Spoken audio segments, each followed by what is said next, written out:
just to reinforce the point that Charlie's made there, with that BT job I mentioned, one concept that came out of that from reading these 400 reports was at that time, this is out of date now, but was that the people was making comments that suggested that BT was not genuine. So that was a major strategic observation. But the word genuine, I doubt it didn't appear in any focus group. So the concept that came out of it was not mentioned. So there's no way the smartest computer software in the world would have gone onto the concept of genuineness, because that was derived through the analysis. And the other quick point to make is that, you know, when I mentioned quickly about some of the commercial techniques, they are, you know, marketing companies are getting better at having a workshop process to allow people throughout the organisation to take a piece of data, and as I say, and to ladder up. So you start off with a piece of, you know, a fairly basic behavioural data, and you ladder up, and at the end of this process, you know, you're looking for the emotional driver behind this particular issue. So there's no substitute for kind of talent and flair and all of this, but it helps if you've got more people following a process along the line that Charlie and Keith can do for you, that helps those, you know, all the wheels of that analytical thinking.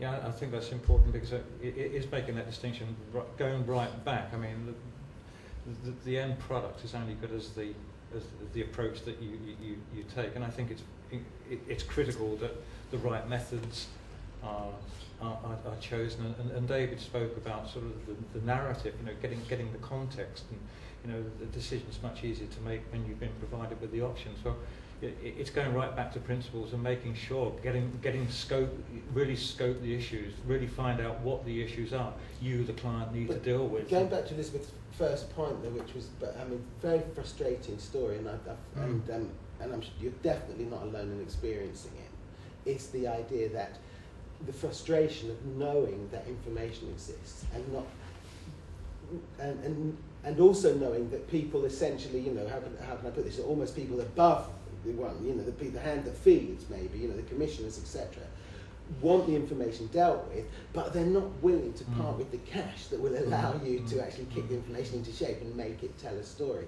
And I only hope, whether it's a forlorn hope or not, you know, as we move into the more kind of public spending austerity phase that we know that we're just taking steps into, that commissioners are going to be smart enough to realise that for relatively small amounts of outlay, in terms of data interpretation, you can actually get an awful lot back for that investment. But I fear that a lot of less creative commissioners, whether it's at in health or whether it's in local authority work or at ministry level, are actually going to think that, oh great, R&D and evaluation, we can cut that budget because it's not a frontline service in inverted commas. And I think that in many ways getting R&D and evaluation budgets recognised as being, they're not just not frontline budgets, it's because they're more important than that. And that's the argument that we need to win, but whether we're going to or not, I'm sure we're going to lose some arguments and hopefully win others. But I do hear your point about the finances, it's a major problem. Can I come back just for a second? One of the things I think with this time of austerity that we're going to face is that, which I think you can be really helpful with, you as a team, is helping people when they're creating specific projects or something that's about change. Helping people understand that if they set the project up in the right, at the very beginning, with concepts of iteration, with reflection built in, with a sense of keeping the information and the learning rolling together, then actually it can be costed within the project without it being a cuttable extra, luxury extra, and the quality of the project itself will be richer, as well as the information coming out of it at the end being richer. And I think there's something about building in the whole R&D into the body of the work. It's action research, of course, but something that's some sort of claim to that is something that could be really powerful. That's what I was talking about in terms of that sort of exploratory day and doing a real scoping session before, really getting behind. What we want to be different in the respect of, someone comes to us and says we want a piece of research done, that we take off the shelf your bog standard approach. What we want to do is to provide something that is unique for that specific issue that needs dealing with, and to work with you, the client, the stakeholders, in that process right the way through to the decision making, so that you're getting real value. One of my slides said, that these are challenging times, and that it's got to be more value, less volume, more value, and that's the way we've got to think. There's an interesting parallel in a way, although it's not about money and it's not about data, but with the concept of research ethics and ethical approaches to research and ethical approaches to data and finding things out. Because we don't have to turn the clock back many years to get to a situation in which literally always in healthcare research, whether it was the sharp end of a randomised control trial being run by a commercial company or on behalf of, or right the way through to the kind of more soft end of a researcher trying to carry out experiential focus groups or interviews or even observations, that we were in a situation where ethical dimensions were always simply bolted on afterwards, looked at post hoc.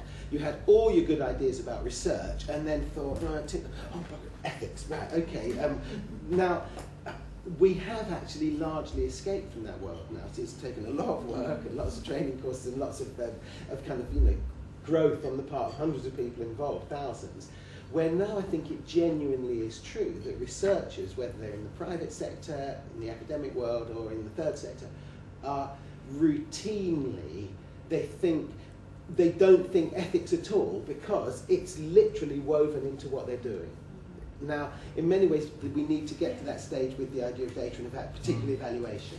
I think we're still at the stage where if you're planning work in the community, in a health setting, for example, and maybe a new intervention or a new way of working, we're thinking a lot about how we're going to do it, how we're going to put it into action. We're even going as far as thinking, and what data and information is it going to throw up?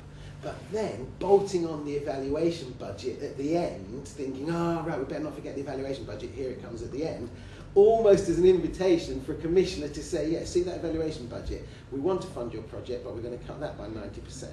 Now, if, of course, it was integrated into the whole thing, it would be better for everybody. And I think we've done it with ethics, or at least we're largely there. Evaluation, we're not there yet, but I think it would be a way around the problem, I think. Any other points that anyone would like to raise?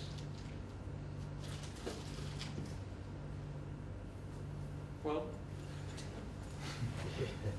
thank you all for coming. It's very much appreciated.